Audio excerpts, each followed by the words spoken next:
Assalamualaikum warahmatullahi wabarakatuh.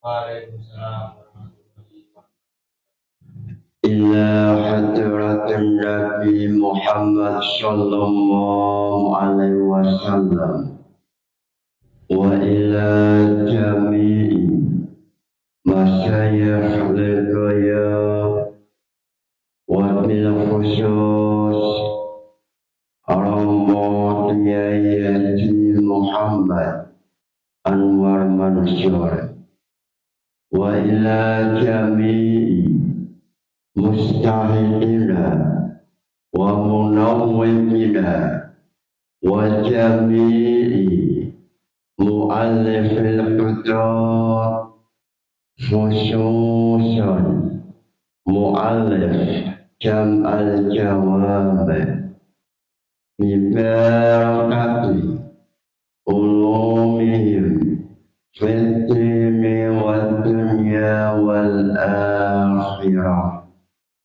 Lahumul Fatihah.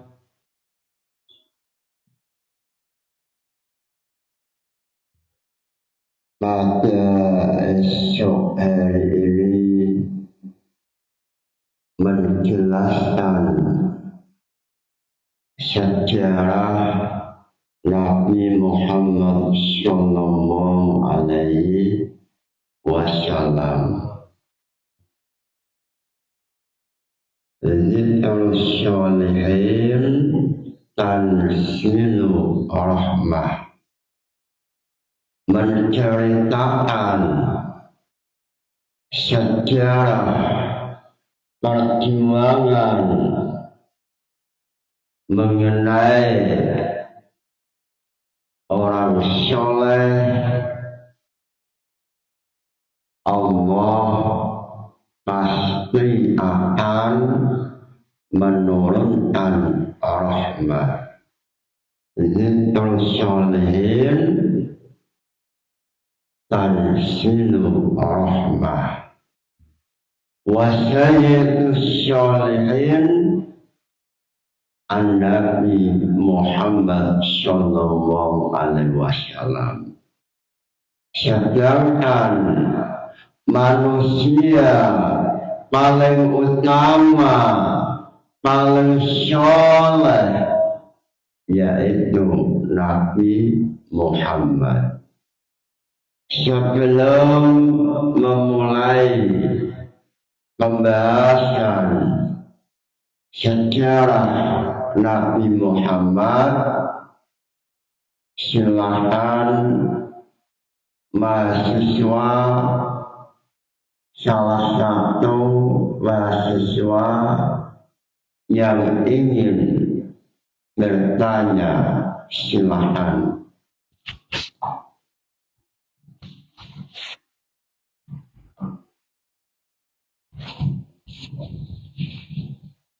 Assalamualaikum warahmatullahi wabarakatuh.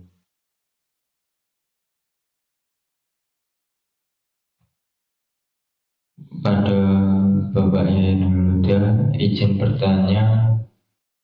Dari kami mempunyai pertanyaan, yaitu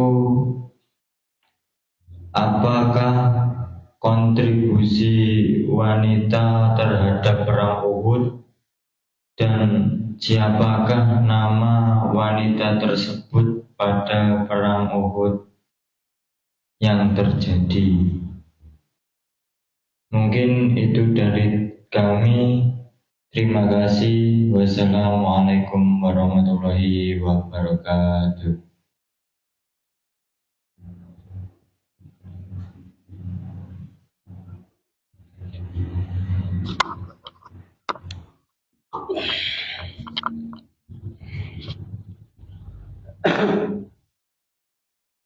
Terima kasih pertanyaannya. Ini ada pertanyaan dari mahasiswa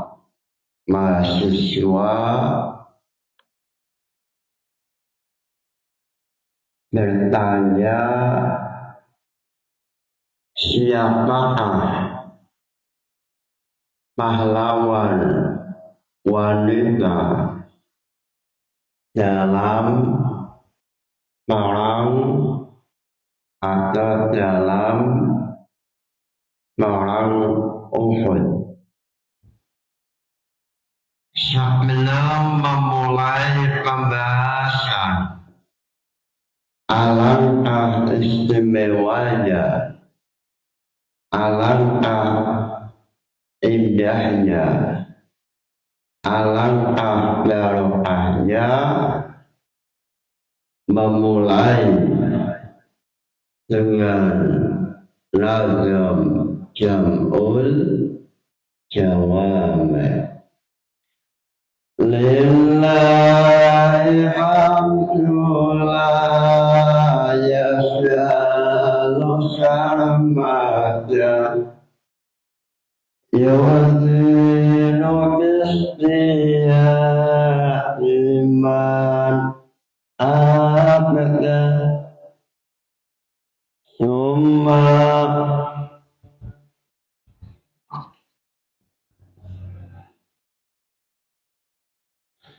يُصْرَعُ هَذَا الْحَكْمُ فِي مُقَدِّمَةٍ وَمَا كَسَبَتْ حُسْنٌ مُحْكَمَةٌ يُحْشَرُ dan ringkas apa hazanatmu itu nazam swi muqaddimat dalam muqaddimah wa ba'dalan itu dalam sya'wis muqaddimah syaba'atu kutbin utawi itu pembahasan al-kitab. Imam Jalaluddin As-Suyuti melalui ragam jam'ul jawab, beliau mengatakan pembahasan pertama mengenai jam'ul jawab yaitu menjelaskan mengenai muqaddimah. Muncul pertanyaan, apa salah satu isi pembahasan muqaddimah? Mengenai pertanyaan ini, Imam Jalaluddin As-Suyuti melalui ragam jam'ul jawab, beliau mengatakan salah satu muqaddimah yaitu pembahasan definisi usul sahih. Adilatul fiqhi usul mujmalah wa qila ma'rifatu ma yadullulah. Ini nazam definisi usul sahih. Lalu setelah menjelaskan muqaddimah, menjelaskan mengenai 7 pembahasan Alkitab. Yang pertama, pembahasan Alkitab mengenai Al-Quran. Muncul pertanyaan, apa definisi Al-Quran dalam Jam'ul Jawab? Definisi Al-Quran dalam Jam'ul Jawab yaitu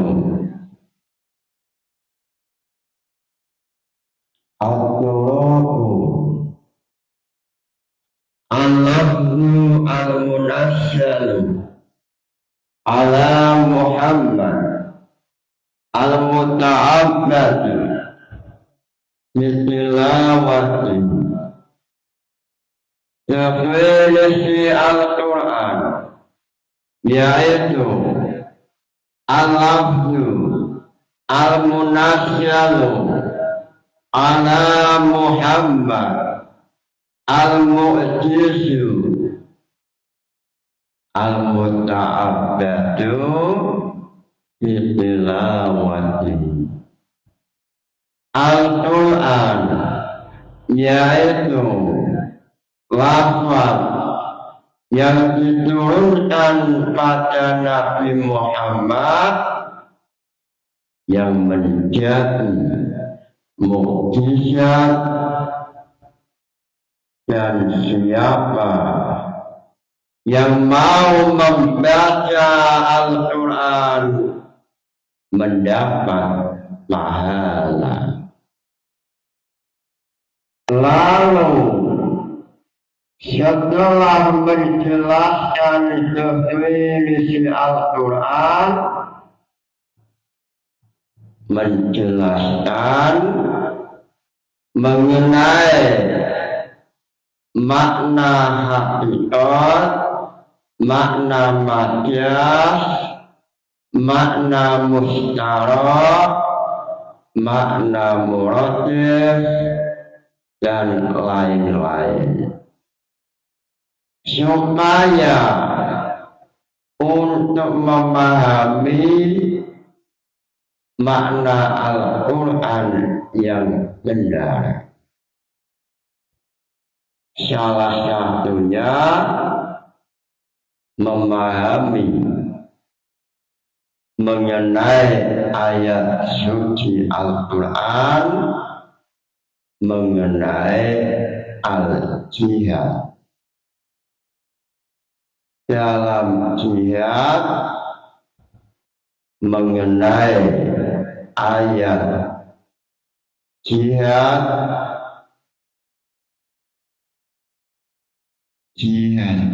perang Uhud, yaitu ayat Qulillahumma maulakum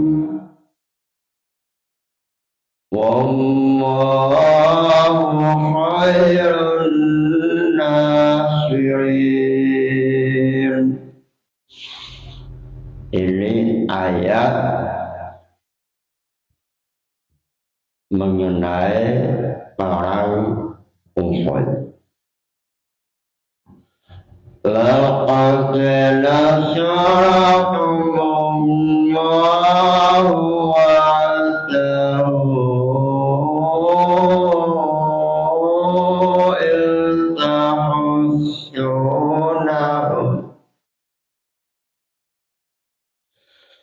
iltahussunahum bi'idhnih hatta idza fasiltum wa tanasyatum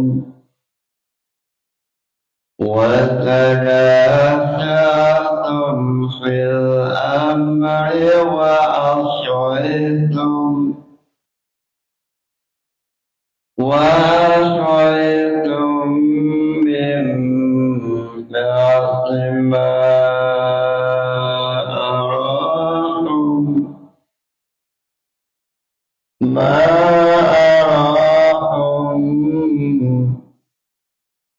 من بعد ما أراكم ما تحبون منهم من يريد الدنيا ومنهم من يريد الآخرة.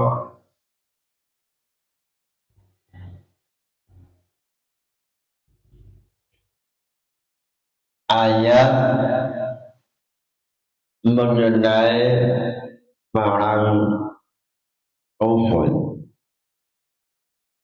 Pada pembahasan pertama yang kemarin bahwa pada perang Uhud pasukan Islam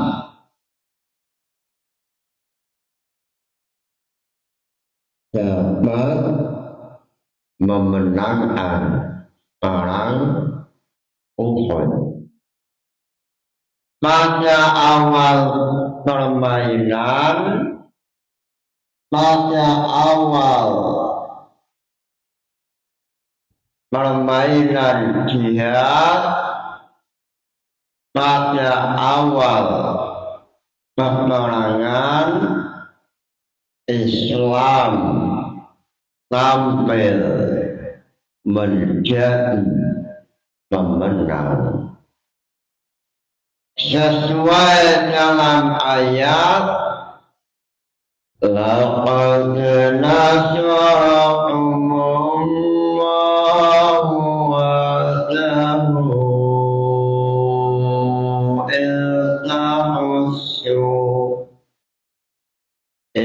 tahussunahum bi'idnih. Pada awal pertempuran Islam tampil menjadi pemenang. Lalu setelah pasukan non-muslim meninggalkan harta benda, meninggalkan ghanimah atau meninggalkan harta, pasukan Islam yang ada dalam gunung Uhud yang semula jumlahnya 50, lalu yang 43 terpesona dengan masalah harta. Melihat harta, akhirnya 43 yang posisinya sebagai pemanah, sebagai pertahanan, akhirnya turun mengambil harta ghanimah. Lalu Khalid bin Walid sebelum masuk Islam, Khalid bin Walid langsung naik ke gunung Uhud dengan membawa pasukan 200. Lalu setelah Khalid bin Walid menguasai pasukan pemanah, akhirnya Islam mengalami kekalahan. Sehingga dalam Khulasah Nurul Yaqin mengenai perang Uhud dijelaskan sabda al-Rasul fi ghazwati Uhud wa ma'ahu jama'atun min ashabi minhum Abu Bakar wa Umar wa Ali wa qad asyabahu alaihi salatu wassalam syada'idun azimatun. Pada waktu perang Uhud yang semula jumlahnya 700, lalu pada waktu awal peperangan pasukan non-muslim mengalami kekalahan, sehingga pasukan non-muslim lari dari medan pertempuran. Lalu pasukan non-muslim yang jumlahnya 3.000 semuanya lari, sehingga umat Islam yang jumlahnya 600 mengejar atau mau menangkap pasukan non-muslim. Akhirnya Islam mengejar pasukan non-muslim yang melarikan diri, sehingga waktu itu yang tersisa hanya 100 yang masih ada dalam wilayah pertempuran atau di medan Uhud, hanya 100 umat Islam, termasuk yang ada dalam medan tempur, yaitu Sayyidina Ali, Sayyidina Umar, lalu Talha bin Abdullah, lalu Sa'ad bin Abi Waqqas, lalu Abu Bakar. Lalu yang lain yang 600 sedang mengejar musuh yang melarikan diri. Lalu tiba-tiba Khalid bin Walid naik ke gunung, lalu membunuh pasukan yang ada di gunung yang masih sisa 7, sebab yang 43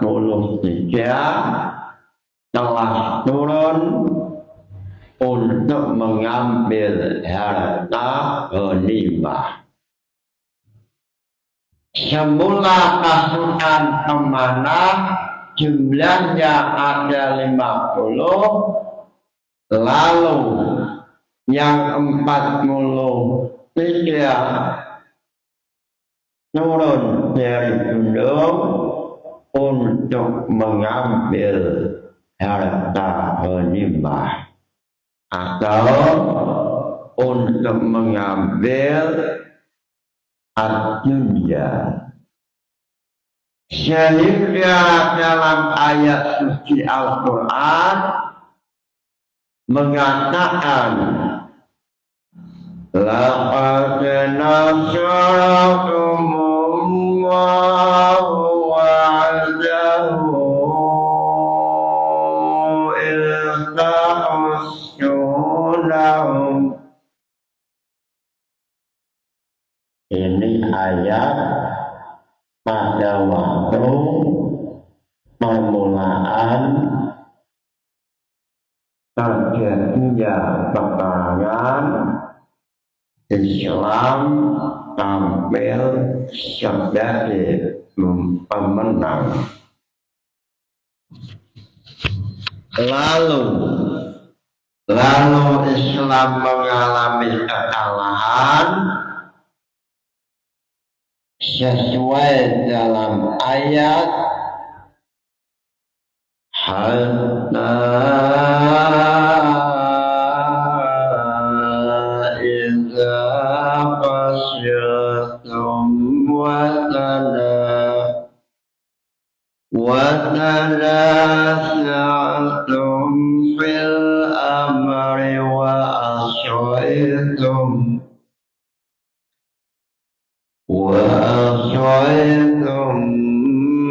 min ba'di ma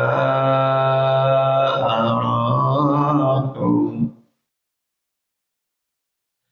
Islam pada waktu awal tampil sebagai pemenang, lalu pada pertengahan permainan Islam mengalami kekalahan sebab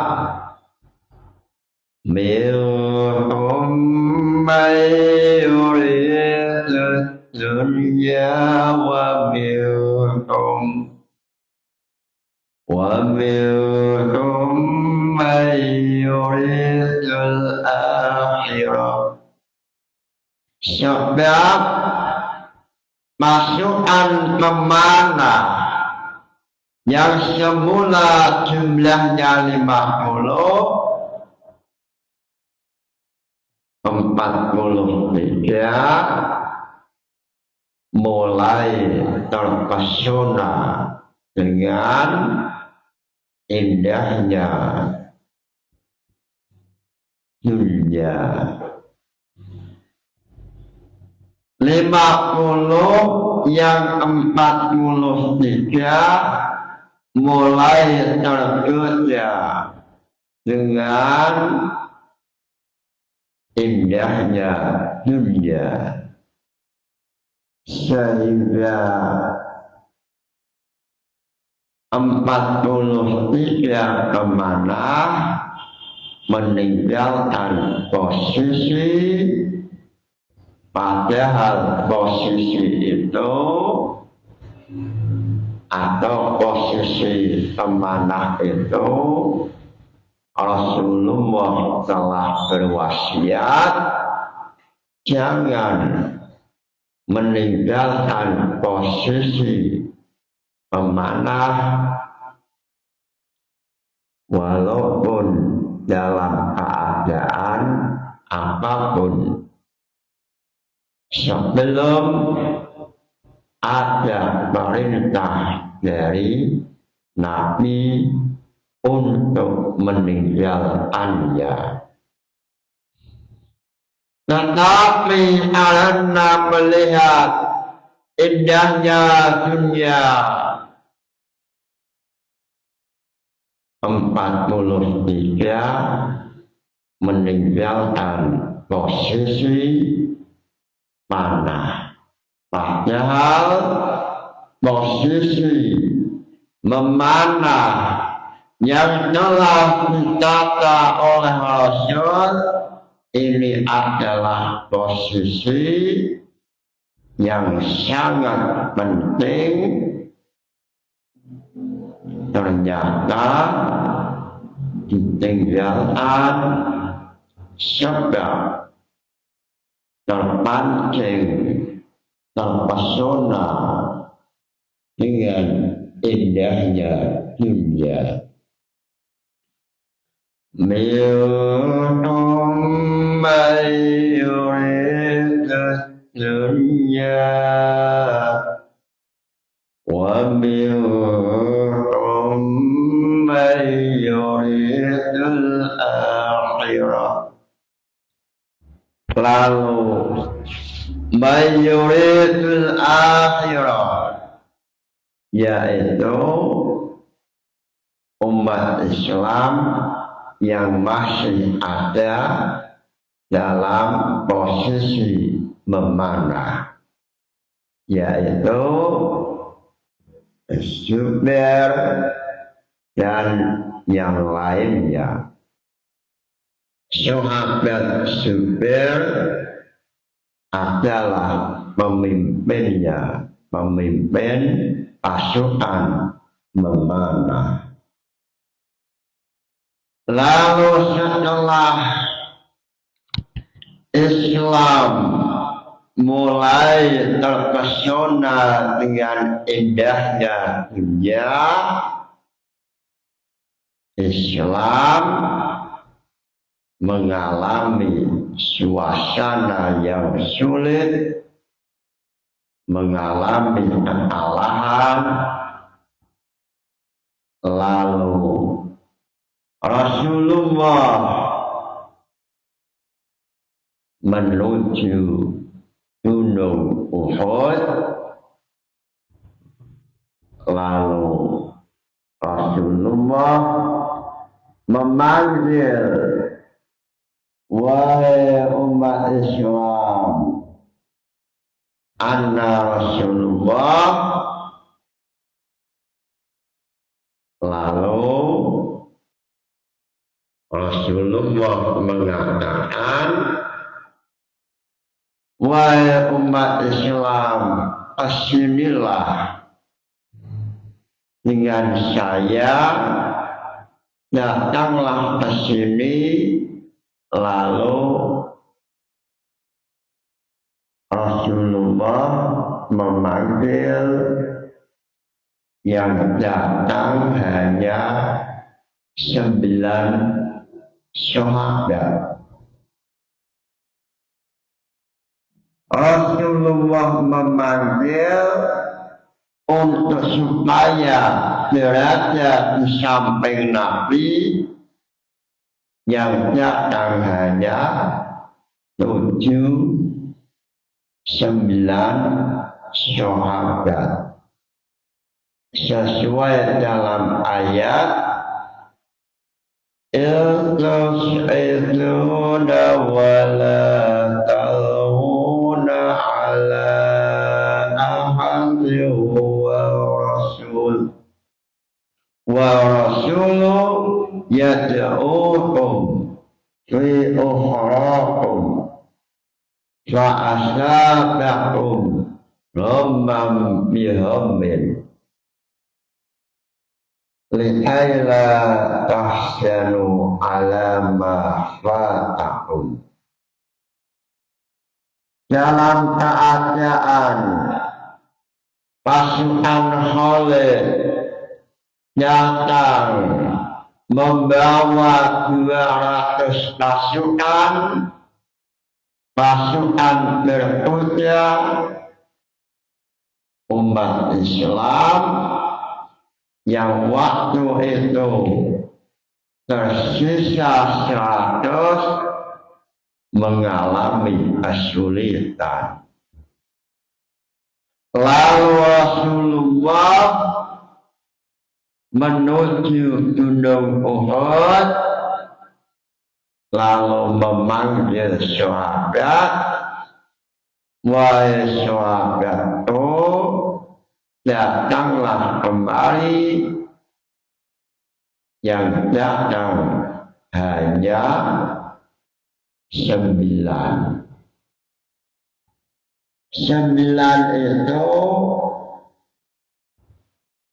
antara sahabat Ansor dan Muhajirin. Sahabat Ansor dan Muhajirin lalu setelah datang pasukan Khalid mencoba untuk membunuh Rasulullah. Lalu 9, lalu ada yang mengatakan 7. 7 itu yang 2 dari Muhajirin, yang 5 dari Al-Ansor. Lalu 7 orang ini melindungi Rasulullah dari pasukan Khalid bin Walid, sehingga 7 orang sahabat atau wakilah 9 ini meninggal semua. Lalu Rasulullah dalam keadaan susah, lalu dalam Khulasah Nur Yakin atau dalam Ibnu Katsir, lalu datang yang namanya adalah Aqbah bin Waqas dan Ibnu Umayyah. Aqbah bin Waqas ini memukul Rasulullah dengan senjata, lalu Rasulullah anggota belakangnya, pundaknya terkena pukulan pedang dari Aqbah bin Waqas, sehingga pukulan itu terasa sakit, sehingga dalam hadis mengatakan pukulan Aqbah bin Waqas ini terlalu keras sehingga selama 1 bulan rasa sakit Rasulullah merasakannya. Lalu dalam kondisi setelah dipukul, datang Umayyah atau pasukan Khalid yang lain. Umayyah datang, wa Ibnu Umayyah Uqbah bin Abi Waqqas dan Ibnu Umayyah ini memukul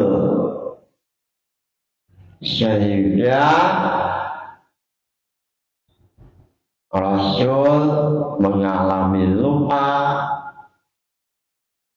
sehingga ada salah satu besi helm ini menancap pada pipinya Rasulullah. Bahkan Rasulullah mengalami luka yang serius, lalu dalam keadaan semacam itu,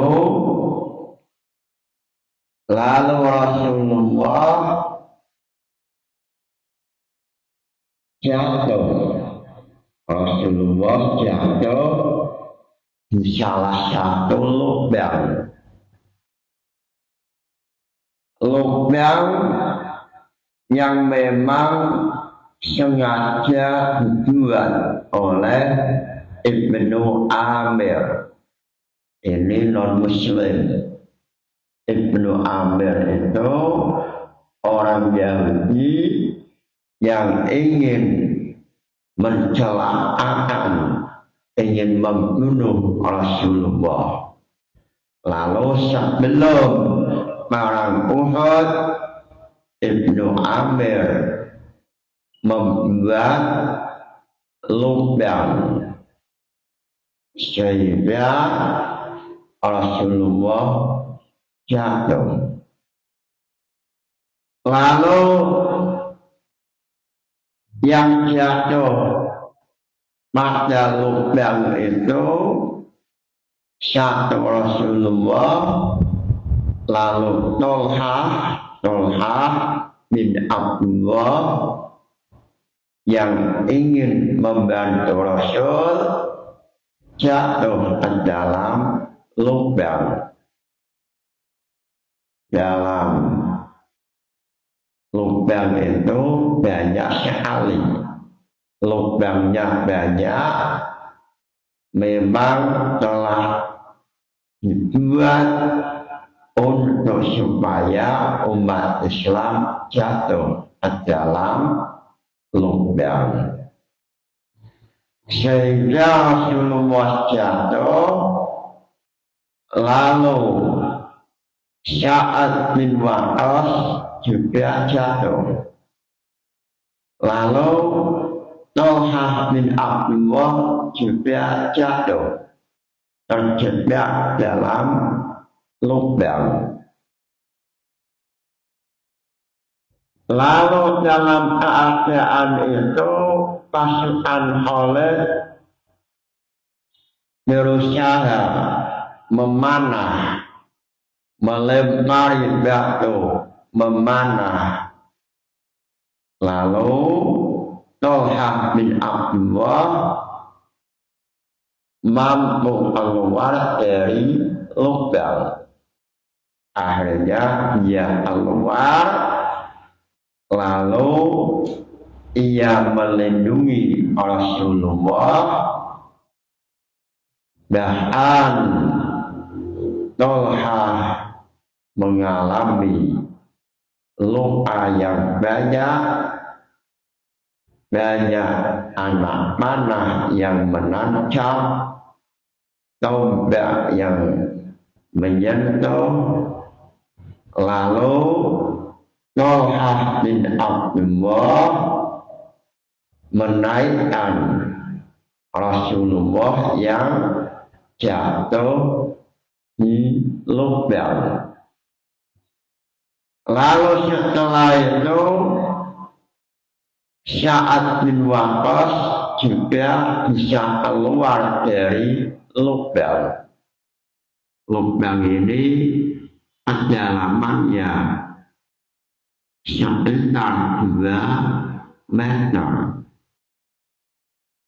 Lalu setelah Sa'ad bin Abdul Waqqas keluar dari lubang, lalu membantu Rasulullah. Lalu pada waktu sebelum Uhud, Rasulullah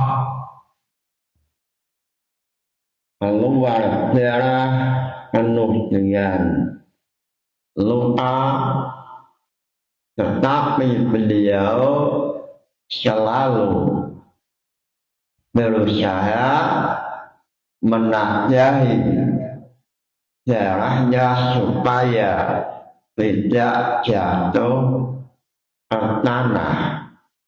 Jadi tangannya selalu menasihati darah supaya tidak jatuh ke tanah, lalu diusapkan ke dalam dada. Lalu Rasulullah dalam keadaan sulit ini selalu menasihati darah supaya tidak sampai jatuh ke tanah. Lalu ada yang bertanya, salah satu sahabat bertanya, wahai Rasulullah, kenapa selalu menasihati darah supaya tidak jatuh ke tanah? Beliau mengatakan, seandainya darah Nabi jatuh ke tanah, maka malaikat akan menghancurkan umat non-Islam atau akan menghancurkan musuh, sehingga Rasulullah walaupun dalam keadaan terluka, teraniaya, beliau selalu menampilkan sifat belas asih, tidak memiliki rasa dendam. Beliau selalu menampilkan sifat belas asih, sehingga pada waktu salah satu sahabat meminta supaya Nabi mendoakan supaya pasukan musuh hancur atau dilaknat, jawaban Nabi, saya diutus sebagai rahmatan lil alamin. Saya diutus tidak untuk melaknat. Inilah cermin ajaran Rasulullah bahwa Islam selalu menampilkan kasih sayang walaupun terhadap musuhnya. Lalu setelah Rasulullah naik gunung, lalu ada dua, lalu datang sahabat-sahabat lain, Sayyidina Ali datang, lalu Sayyidina Umar datang, lalu sahabat lain lalu datang, lalu pasukan Khalid yang bernama Ubay bin Khalaf ini berusaha membunuh Rasulullah. Lalu di saat mau membunuh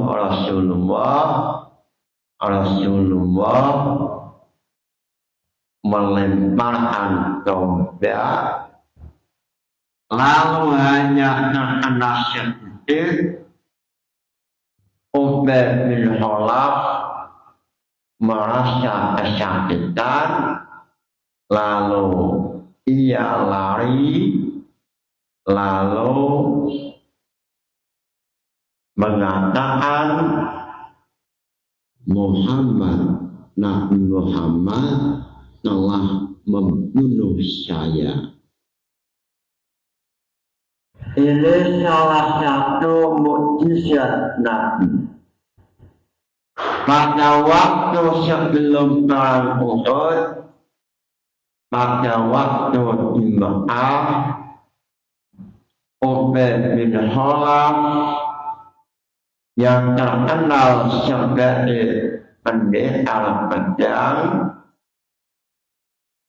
pada waktu di Mekah sebelum perang Uhud, ia mengatakan kepada Nabi, saya akan membunuh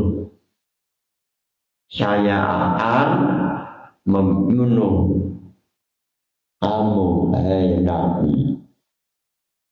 Lalu Nabi mengatakan, insya Allah saya yang akan membunuh kamu, hai Ubay bin Khalaf. Ternyata ucapan Nabi yang ada di Mekah sebelum terjadinya perang Uhud ini ternyata terjadi pada waktu perang Uhud. Sehingga dari sejarah ini Islam selalu mengajak perdamaian, selalu menampilkan bentuk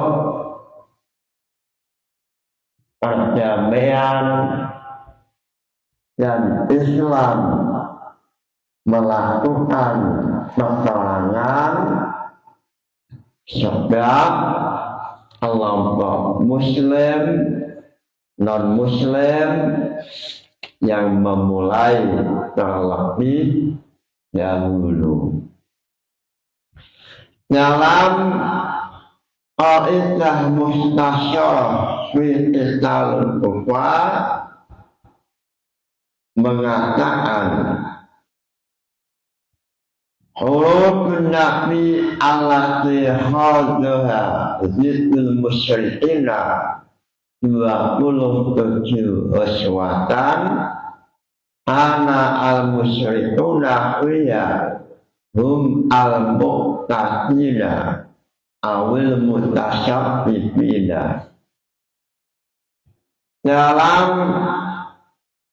Qaidah Mustasyarah mengatakan apa yang dilakukan oleh Nabi, yaitu jihad yang jumlahnya ada 27. Pertama-tama yang memulai adalah kelompok non-Islam. Pertama-tama yang melakukan kejahatan adalah kelompok non-Muslim. Bahkan dalam Qaidah Mukhtasar fi Qitalil Kufar mengatakan bahwa Islam tidak pernah memaksa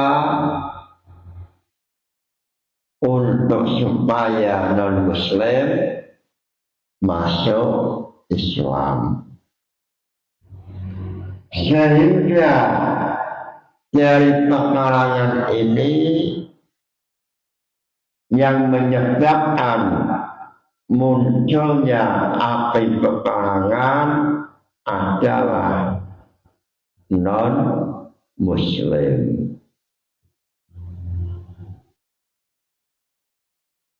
Lalu setelah Nabi Muhammad mengalami keadaan yang sulit, lalu pimpinan non-Muslim yaitu Abu Sufyan lalu mengatakan, apakah Nabi Muhammad masih hidup? Lalu tidak dijawab. Lalu apakah Abu Bakar masih hidup? Tidak dijawab. Lalu Umar mengatakan, Nabi Muhammad, Sayyidina Umar, Abu Bakar masih hidup. Tiba-tiba Abu Sufyan merasa ketakutan.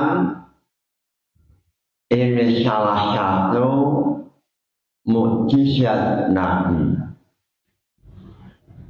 Sesuai dalam ayat Al-Quran mengenai ayat Al-Quran, sanulqi fi qulubil ladzina kafaru. Allah mendatangkan rasa takut pada pasukan non-Muslim.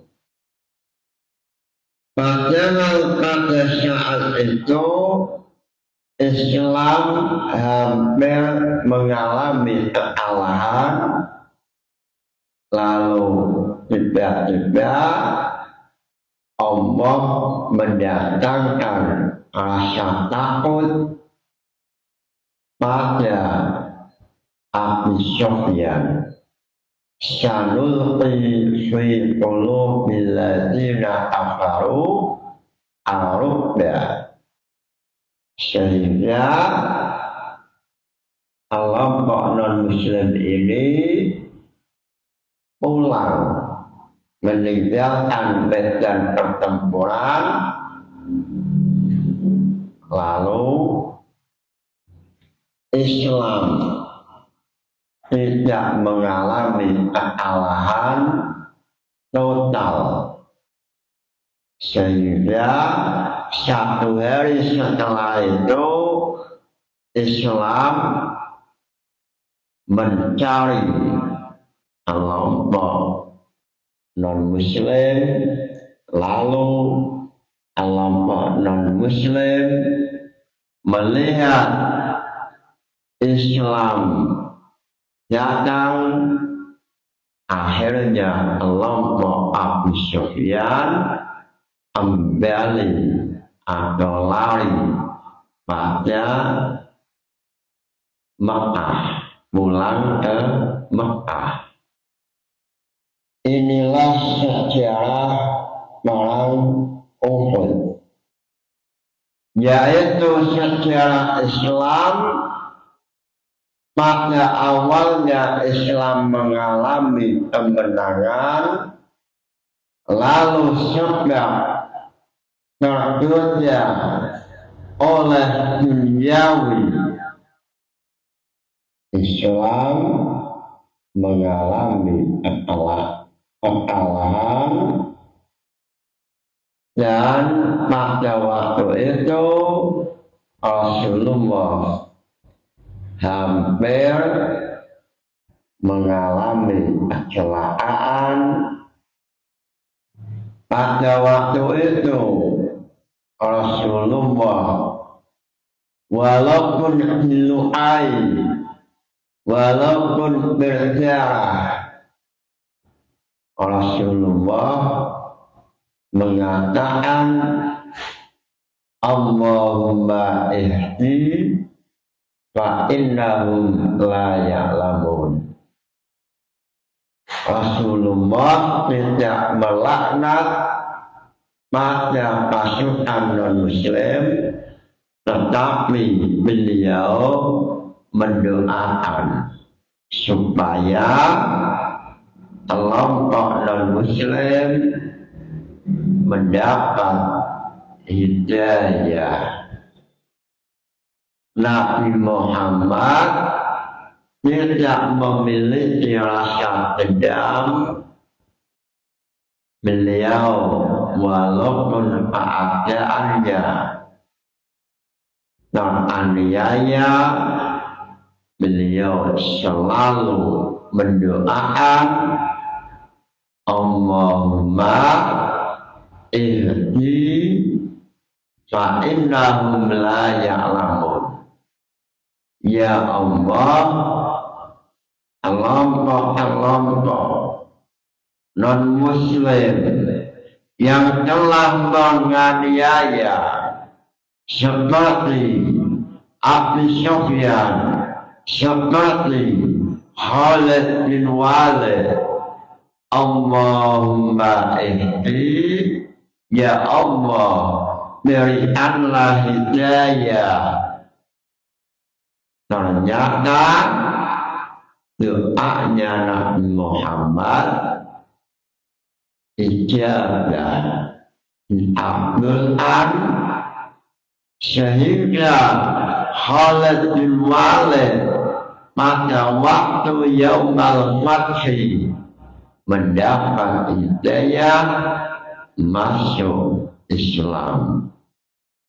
Lalu Abu Sufyan yang menjadi pemimpin non-muslim pada perang Uhud, akhirnya barokahnya doa Nabi, Abu Sufyan masuk Islam. Inilah akhlakul arimah yang diajarkan oleh Nabi Muhammad. Tidak boleh melaknat, mencaci maki terhadap musuh, tapi beliau selalu berdoa supaya Khalid bin Walid yang telah membunuh pasukan pemanah atau Abu Sufyan yang menjadi pemimpin kelompok kaum Quraisy yang telah membunuh, Nabi Muhammad selalu mendoakan kebaikan. Inilah salah satu pelajaran yang bisa kita ambil pelajarannya. Dalam keadaan apapun tidak boleh mendoakan kejelekan kepada musuh, tapi Rasulullah berdoa Allahumma ihdi fa innahum la ya'lamun. Ya Allah, semoga Khalid bin Walid, Abu Sufyan mendapat hidayah. Mudah-mudahan ngaji ini membawa barokah manfaat. Nawaitu ta'allumal ilmi linaili ridallah. Al-Fatihah. Wassalamualaikum warahmatullahi wabarakatuh.